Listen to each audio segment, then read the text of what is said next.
নমস্কাৰ। আপোনালোকে চাই আছে আসাম নাও। দুদিনমান আগতে আমি আমাৰ পেজত এটা প্ৰশ্ন সুধিছিলোঁ আপোনালোকক, হাউলীৰ আটাইতকৈ বেয়া পথ কোনটো।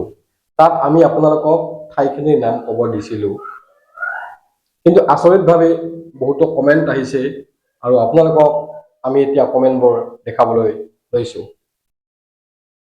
এয়া জোনালী দাস তেখেতে কমেণ্ট কৰিছে, জলজলিৰ BTC ৰোড পথটো বহুত বেয়া হৈছে। ভাৰ্গৱ বৈশ্যই কমেণ্ট কৰিছে, জলজলি BTC ৰোড। গোবিন্দ শীল তেখেতে কমেণ্ট কৰিছে, হাউলীৰ 6 number ward. Pintu Karmakar comment কৰিছে, 3 নম্বৰ ৱাৰ্ড। গুণজিৎ দাস তেখেতে কমেণ্ট কৰিছে, হাউলীৰ পৰা খাতালপাৰা। ত্ৰিদীপ কুমাৰ দাস তেখেতে কমেণ্ট কৰিছে, বৰ্তমান ইউকো বেংকৰ সন্মুখেদি হাউলী বজাৰলৈ যোৱা ৰাস্তাটো বহুত বেয়া হৈছে।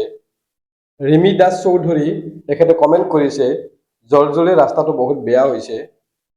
মানালী দাস তেখেতে কমেণ্ট কৰিছে, জলজলিৰ ৰাস্তাটো বহুত বেয়া হৈছে। আইনাল হক তেখেতে কৈছে, হাউলী জৈন বাজাৰ ৰাস্তা এতিয়াও আঁঠুলৈকে পানী বুলি কৈছে তেখেতে। সত্যজিৎ দাস তেখেতে কমেণ্ট কৰিছে, জলজলিৰ ৰাস্তাটো বহুত বেয়া হৈছে। সত্যজিৎ দাসে আমাৰ ৰাস্তাটোত বহুতে ভাষণ ৰাখি গৈছিল, কিন্তু এতিয়াও একো হোৱা নাই বুলি কমেণ্ট কৰিছে। কন্দৰ্প কুমাৰ ডেকা তেখেতে কৈছে, হাউলী টু বৰতলা ৰোডটো বহুত বেয়া হৈছে।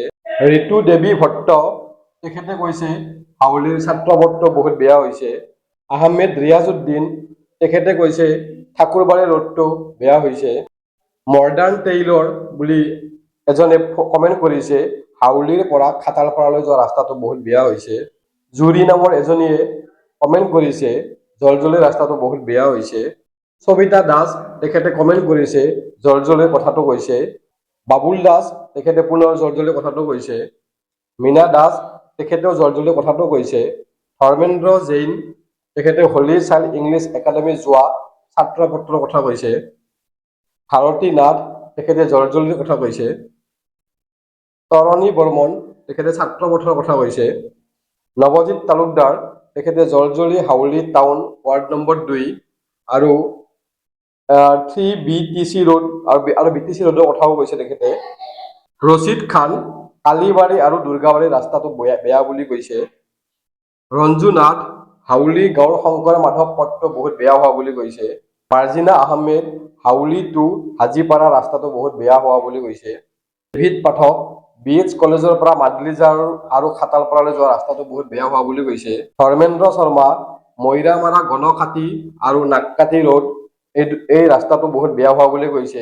জোনালী খাটনিয়াৰ তেখেতে জলজলিৰ ৰাস্তাটো বেয়া হোৱা বুলি কমেণ্ট কৰিছে।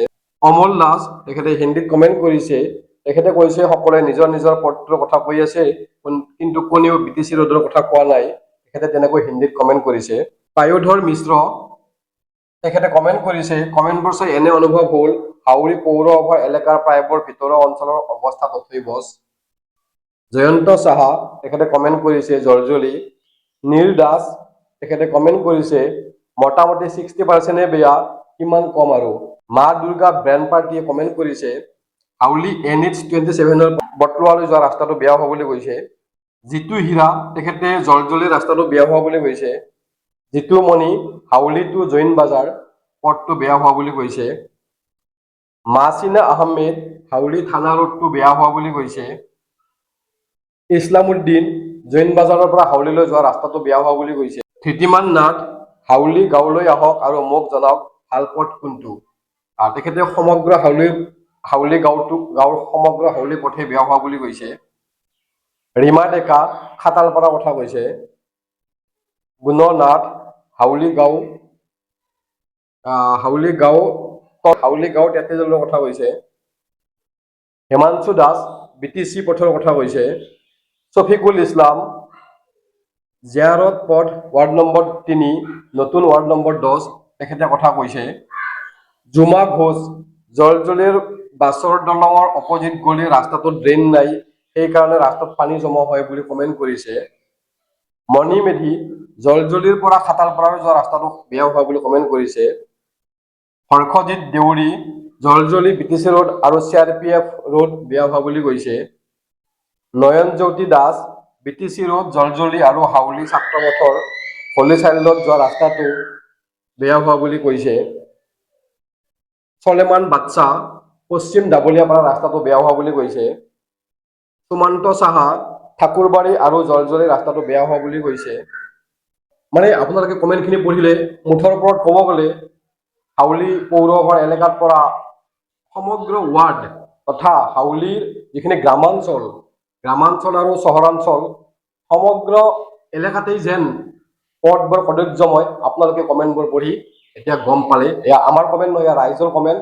ৰাইজৰ পৰা আমি এটা চেম্পলিং ললো, কোনটো ৰাস্তা কিমান বেয়া ৰাইজে আপোনালোকক ক'লে, আৰু আমিও সময়ে সময়ে আপোনালোকক এই ৰাইজৰ কমেণ্টৰ ওপৰত ভিত্তি কৰি ৰাস্তাবোৰ দেখুৱাম, আৰু আগতেও ভিডিঅ' বনাইছো, দেখুৱাই আহিছো। আৰু আমি আমাৰ বিধায়ক তথা জনপ্ৰতিনিধি মাননীয় ৰঞ্জিত কুমাৰ দাস ডঙাৰ দৃষ্টিগোচৰ কৰাৰ চেষ্টা কৰিম। আমি পৌৰসভাৰ এলেকাৰ ৰাস্তা বা পথ আমাৰ পৌৰসভাৰ সভানেত্ৰী ডাঙৰীয়ানীকো আমি অনুৰোধ কৰিম তেওঁলোকে যাতে এইবোৰ অলপ চোৱা চিতা কৰে, কাৰণ ইতিমধ্যে পথবোৰ বেয়া হোৱাৰ কাৰণে ছাত্ৰ ছাত্ৰী তথা বহুত ৰাইজৰ অসুবিধা হৈছে, বহুতো দুৰ্ঘটনা ঘটিছে। গতিকে তাৰ প্ৰতি সদায় সচেষ্ট হৈ যেন জনপ্ৰতিনিধিসকলে এই ৰাস্তাবোৰ নিৰ্মাণ কৰি দিয়ে বা মেৰামতি কৰি দিয়ে। এইখিনিয়ে, চাই থাকিব আসাম নাও। ধন্যবাদ।